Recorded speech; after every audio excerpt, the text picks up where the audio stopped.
Hello there again, everybody, and welcome back. Well, we're here with another update on our Enterprise Refit build. And I got in some good progress on this again, and I've got the saucer all fixed up and cleaned up. Remember the last time we had all that ugly looking spot putty all over the place, and we've sanded all that down and got rid of that nasty seam around the edge and repainted everything and blended it all in, and it turned out really, really good. I'm really happy with that on the top and the bottom. I'll take you around the back side here and show you how good it looks on the back. Now remember, we had all that ugly Bondo all over the place, and it looks all nice and clean now. A couple of you guys asked me about those sensor grid lines around there, and yes, I did lose a little bit of that detail when I had to sand it, and I did learn something from that. On the next build I do of one of these, I'm going to build everything as a separate component, and that way, for example, with the saucer itself, I'll build it completely, everything except the decals, and all painted, all sanded and everything with just the wires and some connectors hanging out of the bottom of it.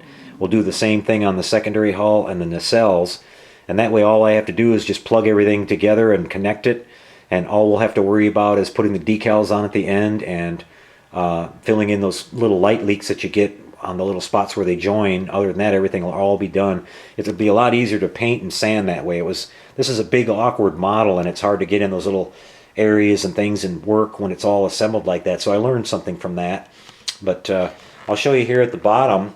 I've worked on the, you can see I finally have the decal on the deflector dish housing, and that turned out great. That decal is from Jerry over at Sci-Fi Model Action, and he printed that out for me, and I really love it. It's the exact right color for the motion picture version, more that kind of greenish gray than the blue version we saw on the A version of the ship. And I've also got these thruster covers on finally, and I'll tell you a little bit about that. Those come molded in clear.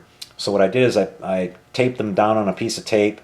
I painted them black on the outside, and then I painted them yellow. After they dried, I put them underneath my magnifying light here, and I took my hobby knife and scraped out the little ports where the light's coming through, and then put them on there with some canopy glue, and it worked out really good. So down here at the bottom of the saucer, I'm working on some of the light leaks that were around the sensor array, and I've got to go back and do some paint touch-up because I had to paint over that little blue detail that's on there, and I'll go back and get all that added back on there, but that's looking really good. The light leaks are pretty much gone, and and also around the pylons and everywhere else, I've got all those light leaks taken care of. Up here I'm going to show you something pretty cool. On the top of the saucer, you can see now that wow, look how our Aztecs are jumping out on this thing now. Isn't that sweet? And I finally applied my matte finish on this, my clear finish, and it just lifted everything right to the surface. It makes everything look a lot deeper and makes the Aztecs jump out a lot more. I'm really happy with that. And it looks that way all the way around the model now. You can see here on the back, on the top above the shuttle bay, that detail is coming out really nice. And on the pylons, you can see the Aztecs there. It's gorgeous. And up on the top here, and also down on the sides of the nacelles here. And let me get you a shot of the side of the secondary hull here, and it really helped to light that up too. You can see all the beautiful colors that are in there now. The red, the blue, the gold, the green, and all those different panels. Over here is what I used to do this with. This product is called Pledge Floor Care Finish, and some of you may not know about it, but it works as an excellent clear finish. I found this out through a fellow YouTuber named Classic Plastic 101, or Chris over there. And if you guys haven't checked out his channel, I encourage you to do it. Chris is a great modeler, and he's really helpful to the community. He does a wide variety of builds from sci-fi to cars to figures, and he's very talented. And he shares a lot of his experiences and tips and techniques. And I saw him doing a car build over there. I think it was a Nova that he was building. And he used this product here to do the clear finish on it. I was amazed how great it worked.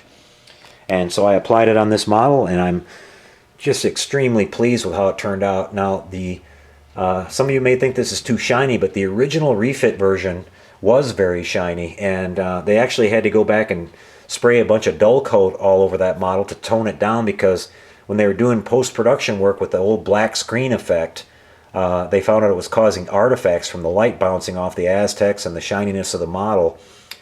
So they had to go back and dull it all down. And it's a shame, because I think that the model looked its best in the original pre-production still shots that they had of the model. It still had some Aztec effect in the movie, but they had already toned it down. And then after Star Trek, the motion picture, they toned it down even more, and in some cases completely painted over a lot of the panels. By the time it got to Star Trek 6, it had several repaints on it.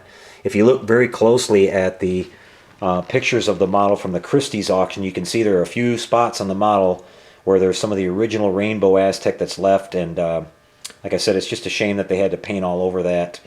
All Paul Olson's hard work that he did. So I wanted to recapture that on this, and this is what I was going for. So the shine you see on it is actually correct for that version of the model. So things are looking good, guys. Well, the plan now will be is I'm going to come back now, and tomorrow I'm going to be painting on the rest of the Aztec patterns that go on the saucer edges and right here on the edge. And then we've got a few that go on the top of the impulse deck here around the crystal, and a few other little spots. And then what we're going to do, also some that go up on the BC deck and a couple on the back of the bridge, BC deck area. And then we'll be putting on the decals. I've got all these decals that need to go on, all these little small decals. You can see we've got the little circles that go around all the little spots where there's light. These are for the edges of the thruster banks. And we've got this red line that goes on the side of the neck, and all these little tiny red dots that go here and there, and there's just lots of little detail.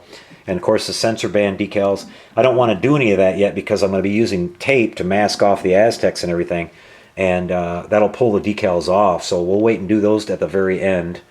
But I'm anticipating that Sunday evening when I post again, this model will be finished, and you guys will get a look at the model all finished up. And at that point I'm going to come back and we're going to do a recap on the entire 350 Project 350 that I started back in November, and I'm going to have a special treat for you guys. I mean, you might be able to figure out what that might be, but I think you'll enjoy it, and we'll talk about the whole Project 350 and how it went and some of the things I learned. I'll share that with you guys, so it'll help you out when you build your models. And we'll get to that point on Sunday night, so we'll see you then. All right, guys, that's a wrap for this one. We'll see you Sunday night, and this baby's all going to be finished up, and we'll have a look at it then. So until we see you then, everyone, take care out there. Keep building those models, and happy modeling, everyone.